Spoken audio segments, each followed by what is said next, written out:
नमस्कार मित्रांनो, नमस्कार. मल्हारच्या वतीनं मी आपला होस्ट प्राध्यापक राजेंद्र देशमुख आपलं सहर्ष स्वागत करतो. मित्रांनो, आजचा एपिसोड क्रमांक आहे 187. आज या संवाद कट्ट्यावर आपण आपल्या जळगावकर लेकीला, मल्हार कम्युनिकेशनच्याच परिवारातील असलेल्या सुकन्येला, की जिनं यशाची पताका थेट देशभर फडकवत ठेवलेली आहे. प्रयत्नांती परमेश्वर असं आपण म्हणतो, पण तन्वी मल्हारानं ही जी प्रयत्नांची पराकाष्ठा केली मित्रांनो, त्यामुळे यशाचं चांदणं हे तिला मिळालेलं आहे. तिनं वेदा नावाच्या गाजलेल्या हिंदी चित्रपटामध्ये मोठं बजेट असलेलं, बिग बॅनर असलेलं, उत्तम स्टारकास्ट असलेलं हे पिक्चर आहे, जे जळगावकरांनी सगळ्यांनी पाहिलेलं आहे. खानदेशभरात गाजलेलं आहे, महाराष्ट्रभर गाजत आहे. अशी तन्वी मल्हारा आज आपल्या होम पिचवर खेळणार आहे. तिची जर्नी ती आपल्याला सांगणार आहे. आपल्या टॉपिकचं शीर्षक आहे Veda journey, audition audition audition. तेव्हा सहर्ष स्वागत आहे तन्वी आपल्या या होम पिचवर. Thank you so much sir. मतलब बहुत ही अच्छा आपने इंट्रोडक्शन दिया. इतने मराठी वर्ड्स मैंने सीख लिए. म्हणजे मैं जितने साल जलगांव में रही हूँ, क्यूमुलेटिवली मैंने इतनी मराठी एक साथ, वो भी इतने डिफिकल्ट वर्ड्स बहुत सालों बाद सुने हैं. So thank you so much. So I would like to welcome you. Yes. बहुत यानी हम लोग प्राउड फीलिंग भी है. You are our pride. Thank you. तो मैंने जैसे कहा कि शुरुआत में ही कि ये जर्नी बहुत इतनी आसान नहीं है. फिलहाल मल्हार इतना बड़ा नाम है. मल्हार आपके जो फादर थे, उनका भी सब आशीर्वाद आपको मिला हुआ है. और आर्टिस्टिक टेम्परामेंट तो है ही. आपके पापा जी, मम्मी जी, आपके जो अंकल है, ये सब विरासत में कला, आर्ट आपको मिली हुई. तो आपका बचपन में ये सब आपको, यानी जैसा हमारा एक तरी छंद असावा असं आपण नेहमी म्हणतो, तर तन्वीला वक्तृत्व कलेचा छंद होता. तिला स्टेज फिअर पहिल्यापासूनच नव्हती आणि तिने स्टेज गाजवलेलं आहे मित्रांनो बालपण. तर काय तुझा एक्सपिरियन्स काय होता बालपणातला? आई थिंक मैं जितनी बिजी मैं अपने बचपन में थी, उतनी बिजी मैं आज तक नहीं हूँ. अच्छा. मेरे पेरेंट्स ने मतलब हमें इतना बिजी रखा है तीनों बच्चों को कि हम सुबह स्कूल जाते थे. स्कूल में भी हम पढ़ते थे और हम जितनी भी एक्स्ट्रा करिकुलर होता था उस सब में हम पार्टिसिपेट करते थे. उस स्कूल से आने के बाद मम्मा ने हमारी dance class, music class, swimming class, skating class, मेरे पापा ने एक बार टाइपराइटर क्लास भी लगाई थी. मतलब आई हैव डन एवरीथिंग बचपन में. और मैं बोलती थी, मतलब मुझे लगता था ये नॉर्मल है, सारे बच्चों के साथ यही हो रहा है. तो तब बचपन में तो ठीक है, ऐसे लगता था कि यही है. बट फिर जैसे जैसे बड़े हुए लोग, बच्चे वैसे नहीं होते हैं ना, वो इतना बिजी कोई नहीं होता है. लेकिन मेरे पेरेंट्स, और मैं पापा को देखती थी. एक बार मुझे याद है कि हमारा एक कंपटीशन था. It was poster making competition. और क्योंकि पापा का एडवर्टाइजिंग एजेंसी है, तो मैंने सोचा कि मनोज काका जो यहाँ पे काम करते हैं, आर्टिस्ट हैं, मुझे बचपन से जानते हैं, तो मैंने सोचा वो इतने अच्छे आर्टिस्ट हैं, उनसे बनवा लूँगी पोस्टर. तो मैं उनके पास गई सुबह स्कूल के तुरंत बाद. मैं बोला, मनोज काका आप ये मुझे बना के दे दो, ये थीम है, ये सब सही है. And I was so happy, I was so proud of my self कि चलो मैंने डेलीगेट कर दिया मेरा काम किसी को. And papa will be very proud, because मेरे पापा बोलते थे you should know how to delegate work, तुम सब कुछ नहीं कर सकते. तो I was like papa will be very proud.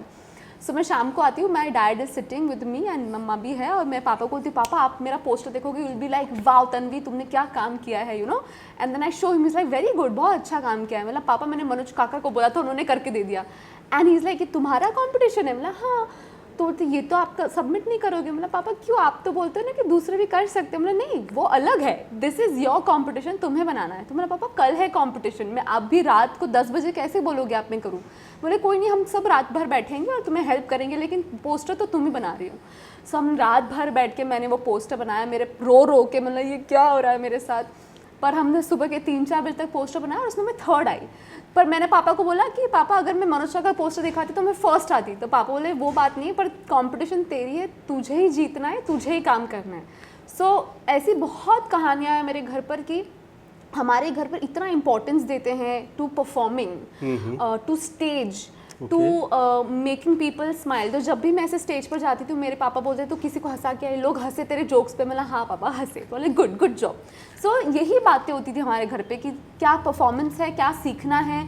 मेरी मम्मी मुझे राजस्थान लेकर जाती थी डांस फॉर्म सिखाने, तो ऐसे 2-3 महीने हम 13 ताल सीखने में गई थी, मटके वाला डांस में सीखने गई थी। ऐसी बहुत चीज़ें जो मेरे पेरेंट्स ने की, वो मतलब आई एम वेरी वेरी ग्रेटफुल। मुझे ऐसे मम्मा पापा मिले। लोग बोलते कि तू पापा मम्मी की बहुत बड़ी फ़ैन है, मतलब मैं एक्चुअल में हूँ, बिकॉज वो अगर नहीं सपोर्ट करते, अभी भी मैं एक्टर इसलिए बनी हूँ क्योंकि मेरे मम्मी ने बोला कि यू शुड एक्ट, मेरे पापा ने बोला तुम्हें एक्टिंग करनी चाहिए, क्योंकि मैं तो एकदम चिल में थी, मतलब हाँ मैं मस्त हूँ अच्छा चल रहा है मेरा जीवन। तो पापा बोलते तो इतनी खुश नहीं हो सकती इतने कम उम्र में, यू हैव टू स्ट्रगल। तो मैं अच्छी खासी रेडियो जॉकी थी नासिक में, बहुत अच्छा मेरा जॉब चल रहा था, आई वॉज लविंग इट। तो पापा बोले नहीं अभी तुम्हें you have to explore more, ये तुमने कर लिया, सीख लिया, अब तुम और एक्सप्लोर करो। तो मेरी जॉब छुड़वा दी और मुझे मुंबई भेज दिया, और फिर मैं हर रोज़ ऑडिशन करती थी वहाँ पे, और अभी तो ऑडिशन ही देते आई हूँ। It's a long journey but it's beautiful. So very good, thank you very much. मित्रांनो, एक गोष्ट आपण नोटीस केली असेल की अतिशय दिलखुलासपणे, अतिशय मनमोकळेपणानं तन्वी आपल्याशी बोलते, तिचं एक्सपिरियन्स ती शेअर करते. बालपणामध्ये वेळीच आपल्या पाल्यातले गुण, सुप्त कलागुण ओळखणं, त्याला त्या पद्धतीने ग्रो करणं, मोटिवेट करणं, प्रोत्साहित करणं, हे आपल्या सुजाण पालकत्वाचं लक्षण आहे, ज्याला आपण वाईज पॅरेंटिंग असं म्हणतो. तर ते नक्कीच मल्हार फॅमिलीकडनं झालेलं आहे. फॅमिली सपोर्ट हा नक्की सगळ्यांसाठी महत्त्वाचा आहे. छानच सगळी ही जर्नी आहे. तिने उल्लेख केला की नाशिकला पण ती गेलेली आहे. पण आपला कमिंग टू टॉपिक ऑडिशन, तर तन्वी आम्हाला सांगशील आमच्या या सगळ्या ग्रामीण भागातल्या, आणि काय आहे की एक सेलिब्रिटी आपल्याशी बोलते, जरी ती आपली जळगावकर असली, आपलेपणा आस्था असली तरीसुद्धा तिची जर्नी जी आहे ती सगळ्यांना अतिशय आकर्षित करणारी असते, आणि नॉट अ जोक रुपेरी पडद्यावर झळकणं. तर वेदाचा तू एक्सपिरियन्स सांग की तुझं ऑडिशन ते कसं घेतलं गेलं, आणि त्याच्या अगोदर तू तिथपर्यंत कशी पोहोचली. Correct. Jalgaon to Mumbai via Nashik. तर मी नाशिकला, तर जेव्हा मी कॉलेजमध्ये होते तेव्हाच मला रेडिओ जॉकीचा जॉब मिळाला. तर मी अपडाऊन करायची पुणे नाशिकला. Every weekend I to go to Nashik. मी ट्रेनिंग करायची फॉर 6 months, आणि तुरंत ज्या दिवशी मी ग्रॅज्युएट झाली त्याच दिवशी मी नाशिकला पोहोचले आणि माझं जॉब सुरू केलं. जेव्हा मी नाशिकमध्ये होती, मला ऑल्सो माझं एक स्वप्न होतं की मला मिस इंडिया व्हायचं आहे. लाईक बचपन से ही एक ही सपना था कि मुझे मिस इंडिया बनना है. तर ते मी स्वप्न पूर्ण केलं in 2019 after I left my job radio जॉकीचा. उसके पीछे भी एक स्टोरी है कि मानुषी चिल्लर जीती थी, आई रिमेंबर, मिस वर्ल्ड, और मैं सब अपने दोस्तों के साथ देख रही थी रेडियो में, और मैं रोने लग गई. तो वो बोले तू रो क्यों रही है, मतलब मुझे इतनी खुशी हो रही है कि हमारी इंडियन जीती है Miss World, and I also want to be that, मुझे भी जीतना है. तो फिर तुरंत मैंने पापा को फ़ोन किया, पापा मुझे मिस इंडिया करना ही है, दिस इज़ द टाइम. तो पापा ने ठीक है ट्रेनिंग करनी पड़ेगी इसके लिए, ऐसी तुम जीत नहीं सकती. तो मैंने पापा मैं जॉब कर रही हूँ, कैसे जाऊँगी मैं. बोले कोई बात नहीं, तुम छुट्टी ले लो, मैं बात करता हूँ. तो मैंने पापा ने रेडियो वालों से बात की, क्योंकि रेडियो एवरीडे जॉब होता है, आपको पता ही है, उसमें आप शो छुट्टी नहीं कर सकते. लेकिन उन्होंने मेरा रिप्लेसमेंट 15 दिन के लिए मैं ट्रेनिंग करने गई मिस इंडिया की, और वहाँ पे मैं मिस इंडिया की ट्रेनिंग की, और फिर जो भी मैं जीती, बाद में जीत गई, और मैं मुंबई तब आ गई थी. मतलब मैं बहुत संक्षिप्त में बता रही हूँ कि ऐसी चीज़ें हुई हैं. 2019 में मैं मुंबई चली गई, मिस इंडिया जीती, मिस इंडिया मल्टीनेशनल, और उसके बाद मैंने ऑडिशन देना शुरू कर दिया. Actively I started auditioning, and then covid happen. 2020मध्ये कोविड आलं आणि मी घरी आले परत. तर माझं इंस्टाग्राम खूप ब्लोअप झालं. म्हणजे मी इंस्टाग्रामवर खूप रील्स टाकायची, आणि ते रील्स काफ़ी सारे कास्टिंग डायरेक्टर्सने बघितलं आणि प्रोड्यूसर्सने बघितलं, आणि मला कॉल आने लग गए कि आप ऑडिशन के लिए आइए. तो इंस्टाग्राम और सोशल मीडिया इतना इम्पॉर्टेंट है आज की ज़िंदगी में. अगर आप रील्स बना रहे हो, इसे ये मत समझना कि ये वेस्ट है. कुछ भी वेस्ट नहीं है. मेरा पूरा career I owe to Instagram. मेरा लाइवलीहुड इज़ इंस्टाग्राम. मैं पैसे इंस्टाग्राम से कमाती हूँ. मैं सब कुछ इज़ थ्रू इंस्टाग्राम. तो मेरा एक रील एक प्रोड्यूसर को बहुत अच्छा लगा था, आणि त्यांनी मला कॉल केलं for a serial, different project ना, वेदा नाही, डिफरंट प्रोजेक्ट. आणि मला ती सिरियल मिळाली. म्हणजे मी 7 ऑडिशन्स दिले त्या सिरियलसाठी आणि मला ती सिरियल मिळाली. मी लीड होते आणि एव्हरीथिंग हॅपेंड. त्या सिरियल झाल्यावर मला हे रिअलायझेशन झालं की मला मूवीज़ करायची. म्हणजे मला बड़े पर्दे पर आना है. तो मैंने फिर ऐसे ऑडिशन देना शुरू कर दिया. पर अभी तक मुझे लीड के ऑडिशन नहीं आते हैं मूवीज़ में, जो मैं होप कर रही हूँ कि बहुत जल्दी आए. ये ऑडिशन मुझे जब आया वेदा का, तो मुझे कुछ पता नहीं था. पहली बार ये ऑडिशन एक कास्टिंग डायरेक्टर से मुझे आया था. ये जब मेरा सीरियल हो गया 1 साल बाद की बात है, मतलब 2-3 साल हो गए अभी की बात है, लास्ट ईयर. और मैं गई वहाँ पर और उन्होंने बोला कि ये कैरेक्टर है गहना. और ये कैरेक्टर मुझे इतना पसंद आया क्योंकि मैं भी एक बहन हूँ, मुझे एक बहन है, मतलब भाई बहुत बहन दोनों हैं. और जब भी ऐसे कोई कैरेक्टर आता है जिसमें भाई बहन का रोल हो, बेटी का हो, तो मैं बहुत I am very into those roles, क्योंकि मैं बहुत क्लोज हूँ मेरे फैमिली से, मेरे भाई बहनों से. तो मैंने जी जान लगा के वो ऑडिशन दिया था और एक ही ऑडिशन में मैं सिलेक्ट हो गई थी. बाकी इसमें मुझे बहुत बार ऑडिशंस देने पड़ते, बट वेदा का इकलौता एक ऑडिशन था जो मैंने एक सीन दिया, उन्हें बहुत पसंद आ गया आणि इन 15-20 डेज मुझे कॉल बैक आ गया कि आप सिलेक्ट हो गए हो. बट उससे पहले मैं हर रोज़ ऑडिशन देती हूँ sir. I am not joking. मैं अभी भी ऑडिशन देकर आई हूँ यहाँ पर. मैं घर जाऊँगी फिर भी ऑडिशन जाऊँगी. आज मुंबई जाऊँगी फिर ऑडिशन देने जा रही हूँ. तो ऑडिशन तो आपको हर रोज़ देने हैं और मैं बहुत खुशी ऑडिशन देती हूँ. मुझे ऑडिशन देना बुरा नहीं लगता, क्योंकि मुझे लगता है मेरा जॉब, आप एन एक्टर का क्या जॉब होता है, हमारा काम एक ही होता है. जैसे आप लोग ऑफिस जाते हो, आप लोग यहाँ आ रहे हो, तो हमारा काम है काम ढूंढना, दैट्स आवर वर्क. तो उसमें कोई स्ट्रगल नहीं है, हर रोज़ का हमारा काम है. तो ऑडिशन देना भी मेरा काम है और मैं बहुत मज़े से ऑडिशन देती हूँ. और 99% ऑफ द टाइम्स मुझे नहीं मिलता है, लेकिन 8% जो मिलता है आई एम वेरी हैप्पी. अभी फ़िलहाल एक वक्त आएगा जब मैं जो ऑडिशन दूंगी मुझे मिल जाएंगे, पर अभी वो वक्त नहीं है. दोस्तों, आपने देखा है कि होशियारी का मतलब क्या होता है. तो हमारी जो तन्वी है वो समझदार भी है, उसमें पेशेंस भी है, और स्ट्रगल करने की क्षमता जो है, पोटेंशियल तो है ही, सवाल ही नहीं. लेकिन she has proved and she has played a very prominent role in this movie which is called Veda. तो वेदा के सेट का एक्सपीरियंस, उसके पहले बैनर और निखिल जी की जो डायरेक्टर है उनके बारे में बोल. आई थिंक इतने अच्छे हैं निखिल अडवाणी सर, मतलब बहुत कम बोलते हैं. अच्छा. तो पर जब बोलते हैं तो एकदम सच बोलते हैं. मतलब या तो उनको बहुत अच्छा लगता है टेक, अगर अच्छा नहीं लग रहा तो बहुत प्यार से आके बोलेंगे कि इसको आप ऐसे भी कर सकते हो, इसको आप वैसे कर सकते हो. लेकिन मैं बहुत नर्वस थी क्योंकि निखिल अडवाणी सर है, मेरी फेवरेट पिक्चर है कल हो ना हो, और उन्होंने बनाई है वो पिक्चर. तो मतलब मैं जब पता चला कि निखिल अडवाणी सर की फिल्म है, तो मैं तो मतलब एकदम हवा में ही थी. मतलब ये अब तो मैं हो गई हूँ. लेकिन जब मैं उनसे मिलने गई, वो इतने सोबर हैं, इतने सिंपल हैं और इतने क्रिएटिव हैं. उनके दिमाग में सिर्फ उनके सीन्स चल रहे होते हैं, उनका काम चल रहा होता है, तो इसलिए वो ज़्यादा बात नहीं करते. वो अगर आपको देखेंगे और अगर वो आपसे बात नहीं करे तो समझ लेना कि वो अपना काम कर रहे हैं, उनके दिमाग में काम चल रहा है. सेट पर भी वो इतने रिस्पेक्टफुली आपसे बात करते हैं. मतलब मैं तो लीड की सिस्टर थी, फिर भी वो इतने प्यार से, इतने अच्छे से. और अगर अच्छा काम करते तो सब बोलते हैं अरे कितना अच्छा आपने किया. निखिल अडवाणी, मुझे याद है मेरे पापा आए थे सेट पर, और उस एक दिन पहले हमारा कुछ एडिट बनकर आया था और निखिल सर को बहुत अच्छा लगा. तो सर दिखाते हैं मेरे पापा को कि देखो आपकी बेटी ने कितना अच्छा किया, बहुत अच्छा कर रही है. तो पहली बारी मेरे पापा को किसी और से तारीफ सुनने मिली नहीं, तो उन्हें लगता था कर क्या रही है, हो क्या रहा है इसके साथ. तो उनको लगा चलो ठीक ही कर रही होगी. But I think he is one of the most brilliant directors I have ever worked with. मैंने मतलब अभी थोड़ा ज़्यादा काम नहीं किया, but I know for a fact कि he is intelligent, he is kind, he is creative, और बहुत दिल से बनाते हैं जो बनाते हैं. और वेदा आप देखोगे उनकी one of the favourite films है, बहुत प्यार से उन्होंने बनाई है. I think you all should watch it. अभी वो ZEE5 पर रिलीज़ हुई है, अगर आपने मिस कर दी होगी थिएटर में, so do watch it. It's हम लोगों ने तो हमारा सौभाग्य है, हम लोगों ने थिएटर में जाके मूवी देखी है. और मैं सबको अपील करूँगा कि थिएटर में जाके ये मूवी ज़रूर देखना चाहिए. तन्वी भी अच्छा प्रोमिनेंट उसमें रोल प्ले कर रही है.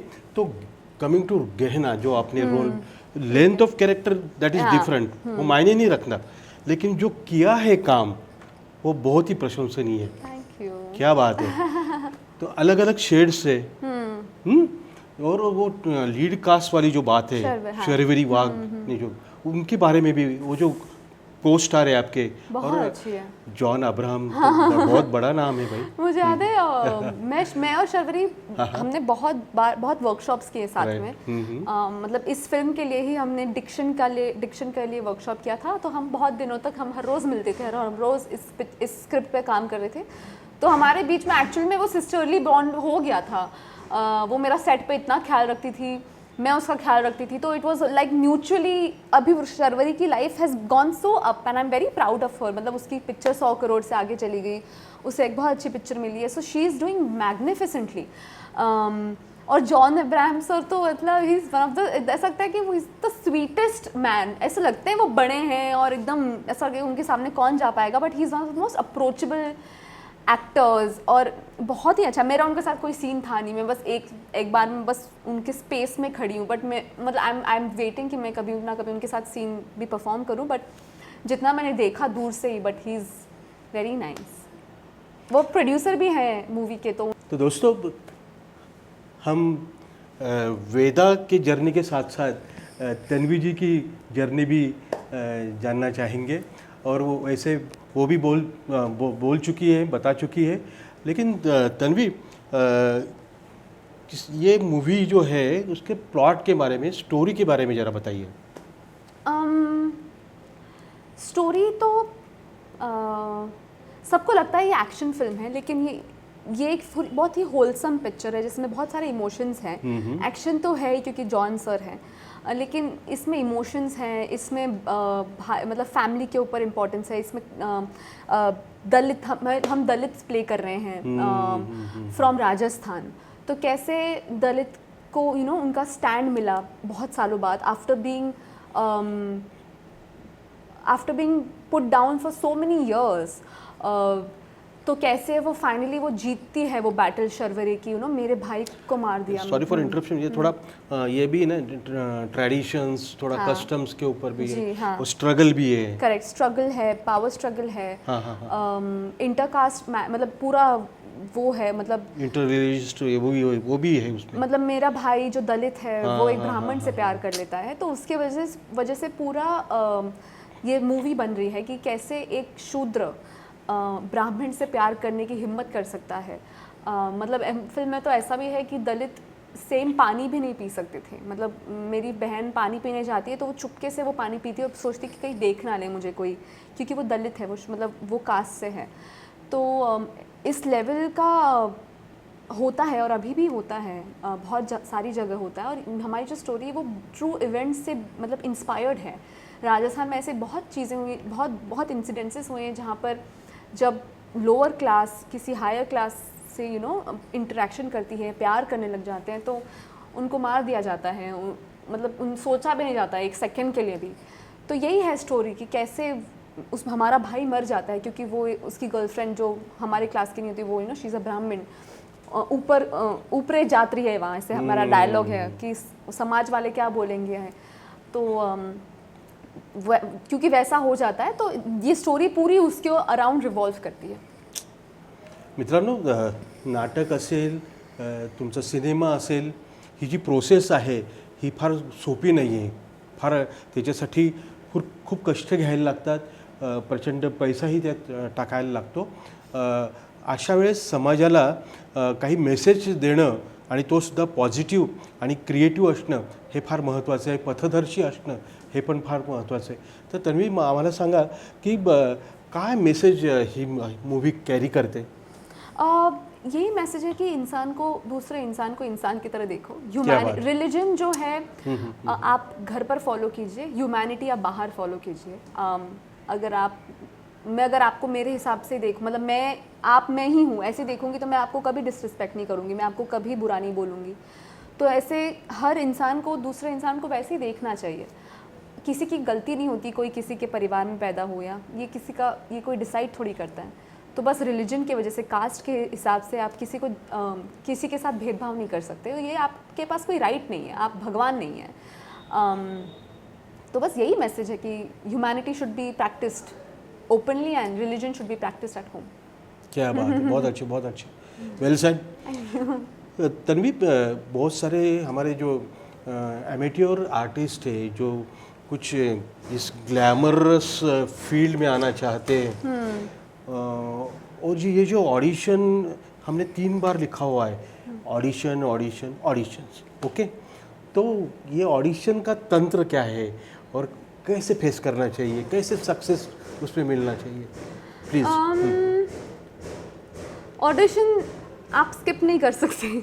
मैं बचपन में सोचती थी मुझे बस कोई ले ले मैं दिखा दूंगी मेरे पास टैलेंट है, बस मुझे कोई सिलेक्ट कर ले। बट बहुत लोग डरते हैं ऑडिशन देने के लिए, तो बहुत लोग इसीलिए जाते नहीं क्योंकि उनको चाहिए कि हम क्यों दे ऑडिशन, हमें आप कौन है हमें जज करने के लिए। बट मुझे लगता है कि ऑडिशन ही एक तरीका है जिससे आप बता सको अलग वे में कि मैं अलग हूँ, क्योंकि ऑडिशन एक ही कैरेक्टर के लिए 50, 100, 200, 300 कितने ही ऑडिशंस होते हैं। तो हर ऑडिशन जो पहला थॉट होता है वो ना करें। फॉर एग्जांपल मुझे स्क्रिप्ट आई है तो मैं पहली बारी रीड कर लेती हूँ, तो जब आप रीड करते हो तो वैसे रीड ना करें जैसे आप बोलने वाले हैं। जैसे अगर लिखा है हाउ आर यू, तो ऐसे रीड ना कर, ऐसे मत रीड करो हाउ आर यू, क्योंकि हाउ आर यू बोलने के बहुत तरीके हैं। तो जब आप स्क्रिप्ट पढ़ते हैं तो सिर्फ पढ़िए, ऐसे रोबोट की तरह पढ़िए और बहुत बार पढ़िए जब तक आपको एपिफनी नहीं आ जाती कि अरे हाउ आर यू को मैं अलग तरीके से भी बोल सकती हूँ हाउ आर यू। मतलब it can have multiple ways of saying it, और कैसे बोलना है is the last thing you should decide. आपको डिसाइड करना है कि इसमें क्या इमोशंस है, इसका क्या इंटेंशन है, इसके अंदर क्या चल रहा है। तो ये सारी चीज़ें जब आप फिगर कर लेते हो तो जो टेक्स्ट है वो बहुत अलग तरीके से बाहर आता है। तो फर्स्ट थॉट को always kill the first thought is my advice during an audition. ये मुझे रेडियो में मेरे बॉस ने बोला था, जब मैं लिंक्स लिखती थी अपने रेडियो शो की, तो मैं उनके पास ले जाती थी, वो बोलती थी ये कैसा लग रहा है आपको, तो बोलते ये तुम्हारा पहला थॉट है, बोला हाँ ये कैंसिल है, ये तुम नहीं बोलोगी। फिर मैं दूसरा थॉट लेके जाती थी, बोलते हाँ ये भी कैंसिल कर दो। मतलब वो तो बोलते थे किल द फर्स्ट 6 थॉट्स, पर मैं बोलती हूँ कि इतना ऑडिशन में इतना आप नहीं कर सकते, जो बहुत ऑडिशंस आते हैं। तो first kill the first few ways of doing it and then do it, तो बहुत अच्छी तरीके से होगा। क्या बात है तन्वी जी, ये सारे बहुत ही यानी आदर्श है, अपनी जर्नी है ग्लैमरस फील्ड में, और पहली फिल्म और प्रोमिनेंट कैरेक्टर अब आपने प्ले किया है, बहुत ही बढ़िया किरदार निभाया है। हमारे जो भूतपूर्व राष्ट्रपति हैं कलाम साहब, मिसाइल मैन जो थे, उनका कहना था भाई कि इतना बड़ा बनो कि आपकी सिग्नेचर जो है वो ऑटोग्राफ में कन्वर्ट हो जाए, लोग आपको ऑटोग्राफ के लिए आपके पास आए। तो क्या एक्सपीरियंस, क्योंकि हमने देखा है थिएटर में इर्द गिर्द बहुत गर्दी भी, भीड़ भी जमा हुई थी, बहुत सारे लोग आपको यानी बोल रहे थे कि भाई बहुत अच्छा किया, बहुत यानी कैसे किया वो, यानी हम लोगों ने देखा है कि क्या इन मराठी कौतुक सोहळा चालू होता है Tanvi. I love it. Yes yes yes. तो क्या एक्सपीरियंस? आई थिंक जलगांव जो शहर है हमारा, वो बहुत ही प्यारा है। यहाँ के लोग बहुत अच्छे हैं। I too love Jalgaon. I love Jalgaon. मतलब मेरा दिल जलगांव में, मैं मुंबई रहती हूँ तो मेरे दोस्त लोग बोलते हैं जलगांव नहीं गई तो जलगांव नहीं गई, चिढ़ाते हैं, जलगांव के नाम से मुझे चिढ़ाते हैं, मतलब मेरा घर है वहाँ। बट यहाँ पर इतने अच्छे लोग हैं जो आर्टिस्ट को इतना प्यार देते हैं। मैंने देखा था जब मेरा भाई जीता था डांस प्लस, तो उसको इतना प्यार मिला जलगांव से, वो प्यार की वजह से वो डांस प्लस जीता। तनय क्या बात। तो मतलब वो सिर्फ तब मैंने देखा कि जलगांव के लोग बहुत ही मतलब हमें सच में अपना मानते हैं, और हम उतना ही प्यार उतना देते हैं। मतलब जलगांव वालों से इतना प्यार हमने लिया है, मेरे भाई ने, मेरे पापा ने, मेरे दादा ने, मेरी मम्मी ने, एवरीवन। तो मतलब मेरा कुछ रिस्पॉन्सिबिलिटी है firstly I think towards Jalgaon, मतलब फैमिली तो है ही, but towards Jalgaon I want to make them proud. Before I forget, मुझे I would like to share one experience regarding this Tanay के बारे में। आपके पापा ने जब एक ही बार पहली बार शायद अपील किया था वोटिंग के लिए, तो कितना सारा बढ़िया रिस्पांस मिला था। बहुत अच्छा, मतलब उसको इतनी वोटिंग मिली कि वोटिंग सिस्टम क्रैश हो गया था। हमें उधर उन्होंने बोला कि कितने आपने वोट्स करवा दिए कि हमारा क्रैश हो गया है सिस्टम।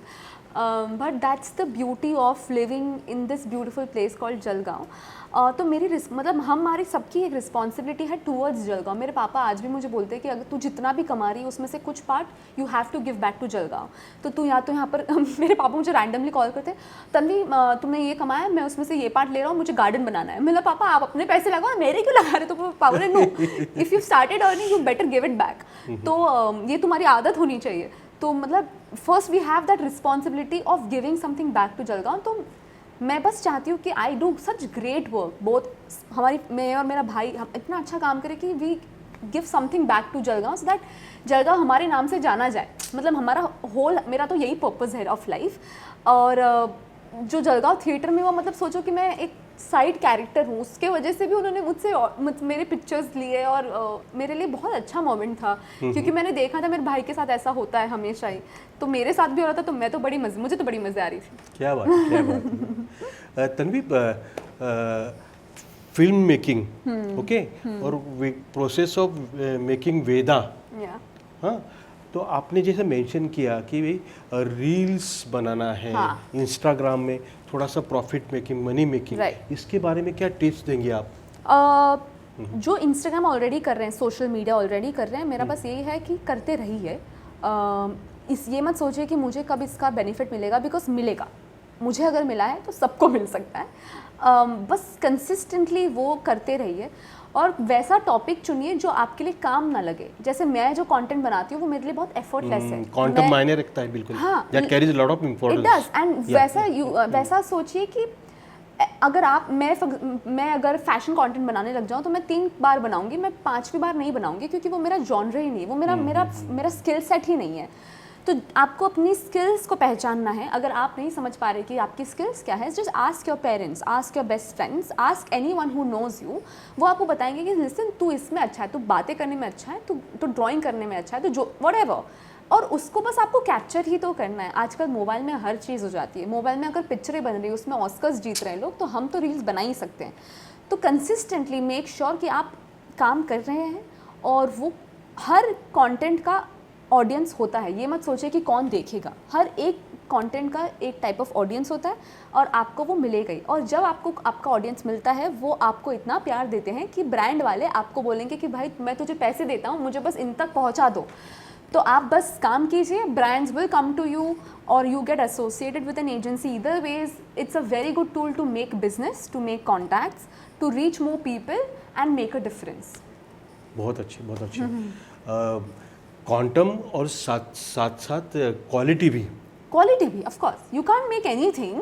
आजकल उठे सुठे लोग बन रहे हैं क्रिएटर, लेकिन अच्छा बनाइए, मतलब देखने के बाद लगे कि यार थोड़ा प्राउड फील होना चाहिए कि यार ये मैंने बनाया है, you no. Of course quality is 100%. तर मित्रांनो, खऱ्या अर्थाने असं मनापासून वाटते की संवाद हा कट्टा आहे, आणि ही संवाद यात्रा तन्वीची जी आहे, तिची जी जर्नी आहे, आणि पर्टिक्युलरली वेदाची जी जर्नी आहे, आणि तिने केलेला जो मुंबई ते जळगाव ते मुंबई हा जो प्रवास आहे, तो खरं थक्क करून सोडणारा आहे. आणि अत्यंत चांगल्या टिप्सने सुद्धा आपल्या सगळ्यांना, जे काही हौशी कलावंत आहेत, त्यांना पथदर्शी अशा टिप्स आपल्या तन्वीकडनं मिळालेल्या आहेत. उगाचच ग्लॅमर निर्माण होत नाही, तर प्रयत्नांची पराकाष्ठा आपल्या सगळ्यांनाच करायला लागते. तर आपण नक्कीच तिच्या बकेट लिस्टमध्ये अनेक गोष्टी असतील, वेगळे बॅनर्स असतील, बिग बॅनर्स असतील, वेगवेगळे डिफरंट जॉनर्स असतील, तर हे सगळ्या तिला कॅरेक्टर्स प्ले करायला मिळो. तिला असंच यशाचं चांदणं सतत प्रयत्नांती गवसत राहो, ह्या आमच्या मल्हारच्या तुम्हाला खूप मोठ्या सदिच्छा, शुभेच्छा, शुभचिंतन तुमचं. आणि कट्ट्यावर आल्याबद्दल मल्हारच्या संपूर्ण टीमच्या वतीनं मी आपला आभार मानतो. Thank you very much. बहुत ही अच्छे से आप इसमें एक्सपर्ट हो ही, लेकिन आज दिख भी गया कि आप हो एक्चुअल में, you know how to make someone feel very comfortable. And बहुत अच्छा लगा आपके साथ बात करके. एंड आई होप कि आपकी आवाज़ एकदम चेंज हो जाती है, मतलब लाइक उनके अंदर से यहाँ से आती है आवाज़. तो मैं नोटिस किया, आई was like very nice. Last thing मुझे जो बोलनी है वो ये कि अगर आपको लग रहा होगा कि यू नो मैं कैसे जा सकता हूँ या सकती हूँ, क्योंकि बहुत लोगों को लगता है मैं कैसे बनूंगा एक्टर. उनको लगता है उनको तो दिखना ऐसा चाहिए और ऐसी बॉडी चाहिए. तो आई जस्ट वांट टू से कि दिखना बहुत ही नीचे आता है. आप कैसे इंसान हो, आप कितने खुद पे काम कर सकते हो, और आप में कितना पेशेंस है. ये 3 क्वालिटीज़ है जो आपको एक अच्छा एक्टर बना सकता है. तो क्या दिख रहे हो आप, आपके बाल कैसे हैं, आपकी आंखें कैसी हैं, आपका नाक बड़ा है, ये मायने नहीं रखता। हर टाइप का रोल मिलता है, इंसान अलग ही दिखता है, हर इंसान अलग अलग दिखता है। तो हर पिक्चर में एक सुंदरता ही नहीं होती, आप जैसे भी दिखते हो you can be an actor is what I want to say. And because मेरे को पता है कि बहुत लोग बोलते हैं अरे मैं कहाँ, पर आप ही हो। क्योंकि इंसान नॉर्मली दिखता है, एक्टर लोग थोड़ा अलग दिखने लग जाते हैं, लेकिन इंसान तो नॉर्मल ही होते हैं। तो या आई जस्ट वांट टू से कि फिजिकल रीजंस की वजह से you should not stop becoming who you want to become. सही, यानी आर्टिस्ट होना जरूरी है। हाँ जी, सेलिब्रिटी या स्टार, वो तो स्टारडम, वो तो बाद की बहुत बात की बात। वो तो लोग बोलेंगे, आपको बनने की जरूरत नहीं। लोग Yes, लोग yes, आपको yes, बोलेंगे आप हो, आप तो क्या ही हो, मतलब वो तो खैर। Thank you very much.